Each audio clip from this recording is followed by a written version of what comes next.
امارا گاؤں سے شہر آئی تو کافی دنوں تک روتی رہی کیونکہ اس کو گاؤں کا ماحول اور وہ لوگ بہت یاد آتے تھے، گاؤں کی فضا میں جن کی محبت رچی بسی ہوئی تھی اور جہاں اس کے بچپن کے سنہرے دن گزرے تھے۔ لیکن پھر مجھ سے دوستی کے بعد رفتہ رفتہ اس کا دل بہلنے لگا۔ وقت گزرتا گیا، ہم دونوں 10ویں جماعت میں آ گئے۔ تبھی ایک روز پتہ چلا ہمارا کے گاؤں والے پڑوسی یہاں اس کے پڑوس میں آ بسے ہیں، جن کی یاد نے کافی عرصہ تک اس کے دل کا گھیراؤ کیے رکھا تھا۔ یہ بات مجھے امارا نے کافی دنوں بعد بتائی کہ توقیر کے گھر والے ان کے پڑوس میں آئے ہیں، لیکن وہ توقیر سے کترانے لگی تھی کیونکہ دونوں اب بڑے ہو گئے تھے۔ توقیر نے تو خوب ہی قد کاٹ نکالا تھا، وہ اب نازک سا لڑکا نہیں رہا تھا جو بچپن میں اس کے ساتھ کھیلا کرتا تھا۔ ایک دن میں لائبریری میں بیٹھی پڑھ رہی تھی کہ وہ گھبرائی ہوئی آ گئی اور مجھے اپنے ساتھ چلنے کے لیے کہا۔ میں نے سمجھایا کہ اس طرح اسکول سے کہیں جانا ٹھیک نہیں، ہم چھٹی کے بعد پہلے گھر جائیں گے اور امی کو بتا کر پھر کہیں جائیں گے۔ تب وہ مجھ کو پریشان چھوڑ کر واپس چلی گئی، لیکن اس نے مجھ کو کچھ نہ بتایا۔ چھٹی کے بعد میں امارا کے گھر گئی اور پریشانی کی وجہ پوچھی۔ اس نے بتایا کہ توقیر کے بڑے بھائی کی شادی ہے۔ تبھی توقیر نے اس سے کہا کہ دلہن بھابھی کے لیے چوڑیاں لینی ہیں، ہم بازار جا رہے ہیں، تم بھی چلو۔ بس اتنی سی بات تھی جس کی وجہ سے وہ پریشان تھی کہ جائے یا نہ جائے، چاہتی تھی کہ میں بھی اس کے ساتھ چلوں۔ توقیر کی 2 بہنیں بھی ساتھ جا رہی تھیں، میں نے جانے سے منع کر دیا، لہٰذا شام کو وہ بھی ان کے ہمراہ نہ گئی، تاہم اس کو بازار نہ جانے کا قلق تھا۔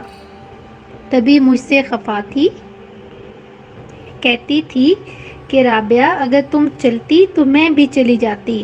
میں نے کہا چلو اچھا ہوا کہ تم ان کی شادی کی خریداری میں ان کے ساتھ خوار نہ ہوئی، آخر تم دلہن کی لگتی کیا ہو، توقیر والے محض تمہارے پڑوسی ہی تو ہیں۔ اس نے مجھ کو اپنی دل لگاوٹوں کے بارے میں نہیں بتایا، بس چپکی ہوئی رہی۔ میں نے محسوس کر لیا کہ اس کو ان لوگوں کے ساتھ نہ جانے کا افسوس تھا۔ توقیر کے بھائی کی شادی ہو گئی، دلہن گھر آ گئی۔ شادی کے ہنگامے میں توقیر نے امارا سے بات کرنے کی کافی کوشش کی۔ جب امارا نے خاطر خواہ جواب نہ دیا تو اس نے جھنجلا کر کہا، مجھے خبر نہ تھی تم بڑی ہو کر اتنی بدل جاؤ گی، بزدل کہیں کی، ہم بچپن کے ساتھی ہیں اور اب تم حد درجہ مغرور ہو گئی ہو۔ امارا کو برا لگا، بولی، میں بزدل نہیں، تم آخر چاہتے کیا ہو؟ تم اگر بزدل نہیں ہو تو پھر مجھ سے بات کرو، میں تم سے کچھ کہنا چاہتا ہوں، یہاں لوگوں کی وجہ سے کترا رہی ہو نا، چلو کل واصف کے گھر آ جانا، میں وہاں تمہارا انتظار کروں گا۔ امارا اس بات سے کافی اپسیٹ ہو گئی، مجھ سے مشورہ کیا۔ میں نے کہا کہ جب تم لوگ گاؤں سے یہاں آئے تھے، یاد ہے کتنا توقیر اور اس کی امی کو یاد کر کے رویا کرتی تھی؟ یقیناً ان لوگوں نے تم کو بہت پیار دیا ہوگا کہ تم انہیں بھلا نہ پاتی تھی۔ اب وہی لوگ جب تمہارے پڑوس میں آ بسے ہیں تو ان سے بات کرنے سے دور کیوں بھاگتی ہو؟ آخر واصف کے گھر جا کر بات کرنے میں کیا حرج ہے، ہم وہاں جاتی ہی رہتی ہیں۔ ہاں ٹھیک کہتی ہو، میں توقیر کو مزہ چکھاؤں گی، اس نے مجھے بزدل کہا ہے، آخر وہ خود کو سمجھتا کیا ہے؟ ایک سیدھی سی بات کے بارے میں اس نے عجیب گفتگو کی تو میں اس کے ذہن کی بازی گری پر حیران رہ گئی۔ واصف بھی ہمارے پڑوس میں رہتا تھا اور توقیر کا دوست بھی تھا، ہمارے والدین کا اس کے گھر آنا جانا تھا۔ امارا کا ارادہ تھا کہ وہ توقیر کی خبر لے گی، اس کو کھری کھری سنا دے گی کہ کیوں بزدل اور مغرور کہا تھا۔ لیکن ہم جب واصف کے گھر گئے تب توقیر نے اس کے ساتھ اس قدر نرمی سے بات کی کہ امارا کا بپھرا ہوا دل موم ہو گیا۔ یہ میری توقیر کے ساتھ پہلی دو با دو ملاقات تھی۔ میں نے توقیر کو ایک اچھا اور سلجھا ہوا انسان پایا۔ اس نے پہلی بار سے ہی مجھ کو بہن کہہ کر مخاطب کیا تو میں نے بھی اس کو بھائی بنا لیا۔ اس کے بعد جب بھی امارہ اور میں واصف کی بہنوں سے ملنے جاتے، اتفاق کہ اسی وقت توقیر بھی وہاں واصف سے ملنے آ نکلتا۔ وہ فوراً مجھ سے سلام و دعا کرتا، اور جب میں واصف کی امی اور بہنوں سے باتیں کرتی تو توقیر امارہ سے باتیں کرنے لگتا۔ واصف کی امی سیدھی سادی خاتون تھی، سمجھتی تھی کہ واصف اور ہم سب چونکہ ایک ہی کالج میں پڑھتے ہیں، اسی وجہ سے نوٹس وغیرہ کے سلسلے میں ان کے وہاں اکٹھے ہو جاتے ہیں۔ وہ ہمیں بیٹیوں کی طرح پیار کرتی تھی۔ ہمارا جاتی یا نہ جاتی میں ان سے ملنے ضرور جاتی۔ ان کی بیٹیاں ہاسٹل چلی جاتی، وہ اکیلی ہو جاتی تو میں گھریلو کاموں میں ان کا ہاتھ بٹا دیتی، ان کو کبھی چائے بنا دیتی اور کبھی ان کے کمرے کی صفائی کر دیتی۔ وہ میری خدمت گزاری سے خوش ہوتی، کچھ بیمار رہتی تھی اور میں ان کے سارے کام بے لوث ہو کر کرتی تھی۔ ان کی خدمت میں مزہ آتا تھا۔ وہ مجھے دعائیں دیتی۔ جانے کب پھر ان کے دل میں یہ خیال آیا کہ ان کی بہو کو مجھ جیسا ہونا چاہیے۔ ایک دن یہی بات انہوں نے واصف کے کان میں کہی اور اس نے مجھے نظر بھر کے دیکھا تو میں اس کی نظروں کا مطلب سمجھ گئی۔ اس سے پہلے تو میرے ذہن میں خیال تک نہیں آیا تھا کہ میں واصف کے بارے سوچوں گی یا وہ مجھ کو اپنانے کے نظریے سے دیکھے گا۔ آنٹی نے اس کے بعد مجھ کو نہ گنوانے کی جیسے قسم کھا لی ہو۔ وہ کہتی تھی کہ اس کے گھر کو تیرے جیسی ہمدرد، سنجیدہ، سمجھدار اور سگر لڑکی کی ضرورت ہے، اور مجھ کو بھی تجھ جیسی بیٹی کی تلاش تھی۔ اگر تجھ کو میرا بیٹا برا نہیں لگتا تو میں آج کل میں جا کر تیرے والدین سے تم کو مانگ لوں گی۔ آنٹی کی ان باتوں نے میرے دل میں واصف کی چاہ کو جنم دیا۔ وہ واقعی مجھ کو اچھا لگنے لگا، لیکن میرے اور اس کے درمیان اس کی امی تھی، جس کی وجہ سے ہمیں سہارا تھا۔ تبھی ہم نے تحمل کی دیوار کو نہیں گرایا۔ میں نے آنٹی سے کہہ دیا کہ اگر میں آپ کو پسند ہوں تو آپ لوگ بھی مجھے پسند ہیں۔ آپ میرا رشتہ چاہتی ہیں تو مجھے کوئی اعتراض نہیں۔ ہماری کہانی کے برعکس توقیر اور امارہ باہر جا کر ملنے لگے تھے۔ یہ بات انہوں نے مجھ سے بھی چھپائے رکھی، کیونکہ وہ جانتے تھے کہ میں ان کو منع کروں گی۔ امارہ کو بھی یہ ڈر تھا کہ کہیں ان کے باہر کی ملاقاتوں کا راز میں اس کی امی پر نہ فاش کر دوں۔ خدا کی کرنی کہ ایک روز امارہ کے والد نے ان دونوں کو اکٹھے ایک تفریحی پارک سے نکلتے دیکھ لیا۔ ان کو یہ بات بہت ناگوار گزری۔ وہ توقیر کو ایک اچھا لڑکا سمجھتے تھے۔ اگر اس کی امی سیدھے طریقے سے رشتہ مانگتی، مجھے یقین ہے کہ وہ ہرگز انکار نہ کرتے، کیونکہ وہ توقیر سے بہت پیار کرتے تھے۔ برسوں سے ان کے گھرانے ایک دوسرے کے قریب تھے۔ انکل جب گھر آئے وہ امارہ پر غصہ ہوئے، تبھی ان کے لڑکوں نے یہ بات سن لی۔ ان کا جوان خون کھول گیا۔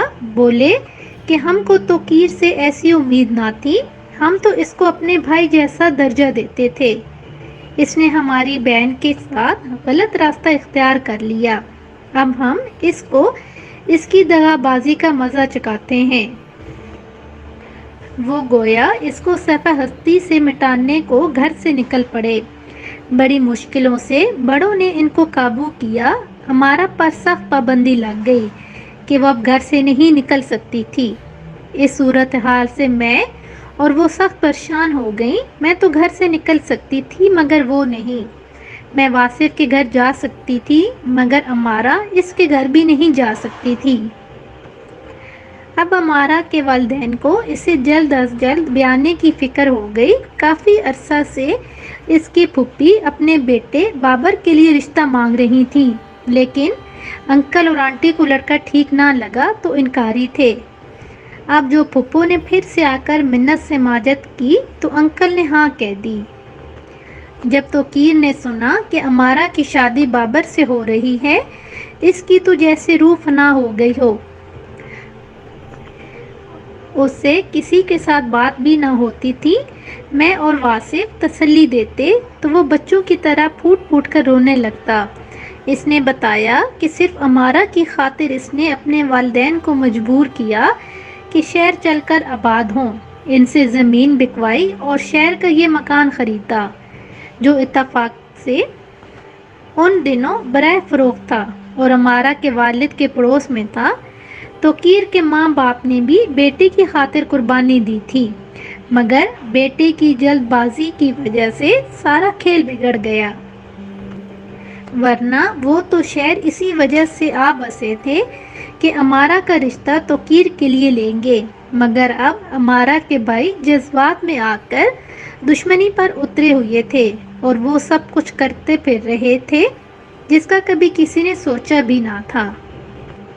میرے والد نے بھی ان لڑکوں کو سمجھایا کہ تمہارا ان لوگوں کا برسوں کا ساتھ رہا ہے اور پرانے پڑوسی ہیں، تم لوگوں کو ایسی باتیں زیب نہیں دیتی، غصہ تھوک دو اور بزرگوں کی دوستی کو برباد مت کرو۔ اگر وہ نہ مانے، بڑھ چڑھ کر بولے کہ ہم بغیرت نہیں، جو شخص ہماری بہن سے چھپے چوری پینگیں بڑھائے ہم اسی کو گھر کا داماد بنا لیں۔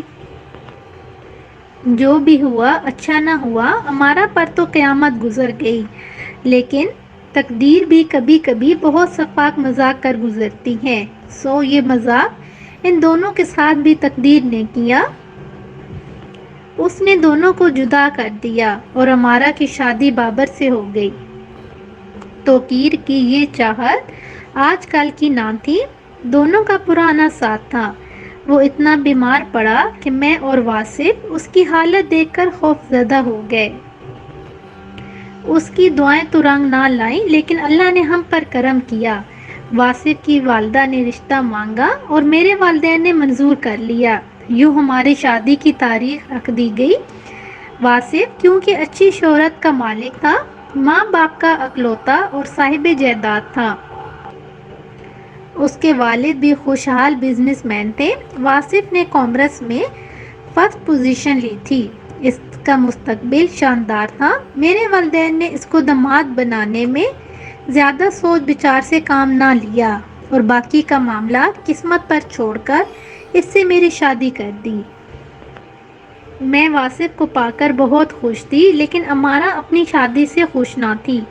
وہ میکے آتی تو اس کے چہرے کا گلاب نہیں کھلتے تھے، بلکہ وہ تو سرسوں کا پھول ہو گئی تھی، جس کا مطلب تھا کہ اس کی خوشی کا سودا گھر والوں کی ضد کی وجہ سے خسارے کا ثابت ہوا تھا۔ توقیر بہت رنجیدہ رہتا تھا۔ اس کی ہزار دعاؤں کے باوجود امارا اس کو نہ مل سکی، جس کی خاطر اس نے ماں باپ سے گاؤں کا گھر، زمین، سب کچھ بکوایا تھا اور شہر آ کر بسیرا کیا تھا۔ کچھ ماہ بعد امارا شوہر کے ہمراہ کینیڈا چلی گئی اور وقت کے ساتھ ساتھ بالآخر توقیر کو بھی صبر آنے لگا اور وہ سنبھل گیا۔ ادھر میرے سسر کو کاروبار کو روز بروز ترقی ملی اور میں قسمت کی دھنی کہلائی۔ وہ کہتے کہ ہماری بہو بھاگیوان ہے، اس کی قسمت ہمارے لیے زیادہ دھن لائی ہے۔ واصف کہتے رابعہ تم نے مجھ کو سکون دیا تو میں نے بھی ابا جان کے کاروبار میں شامل ہو کر یکسوئی سے کام کیا ہے۔ اسی کا ثمر ہے کہ آج ہم بین الاقوامی طور پر اپنے کاروبار کے حوالے سے پہچانے جاتے ہیں۔ میں سوچتی ہوں کچھ معاملات ہمارے اپنے عمل سے بنتے اور بگڑتے ہیں، لیکن کچھ معاملات واقعی تقدیر اور قسمت سے بھی وابستہ ہوتے ہیں۔ توقیر بھائی بھی بہت خوشحال ہیں، مگر انہوں نے شادی نہیں کی۔ ان کا گھر اب تک سونا سونا ہے، جبکہ ہمارا گھر بچوں کی چہکاروں سے مہکتا ہے۔ میں اور واصف جب ان کو شادی کرنے کا مشورہ دیتے ہیں، جواب ملتا ہے، جس روز امارا میرے دل سے اتر جائے گی اس روز شادی کر لوں گا۔ ادھر امارا بھی وقت سے پہلے عمر رسیدہ لگتی ہے، وہ مسکراتی تو ہے مگر دل سے نہیں۔ اس کا شوہر شروع میں تو اس کا دیوانہ تھا، وقت کے ساتھ ساتھ وہ بھی اس سے سرمہر ہوتا گیا۔ شادی کے بعد وہ 2 بار پاکستان آئی اور ہر بار مجھ سے یہی کہا کہ توقیر کو مجبور کرو کہ وہ شادی کر لے، اس کے تنہا رہنے سے مجھ کو زیادہ دکھ محسوس ہوتا ہے، مگر اس نے کبھی توقیر بھائی سے ملنے کی خواہش کا اظہار نہیں کیا، کبھی اپنے گھر کے تقدس کو مجروح کرنے کے بارے نہیں سوچا۔ سچ مچ امارا ایک پاکیزہ خیال کی اچھی لڑکی تھی اور ایسی ہی توقیر بھائی بھی ہیں، لیکن یہ اپنا نصیب، کسی کو خوشیاں ملتی ہیں اور کسی کو غم ملتے ہیں۔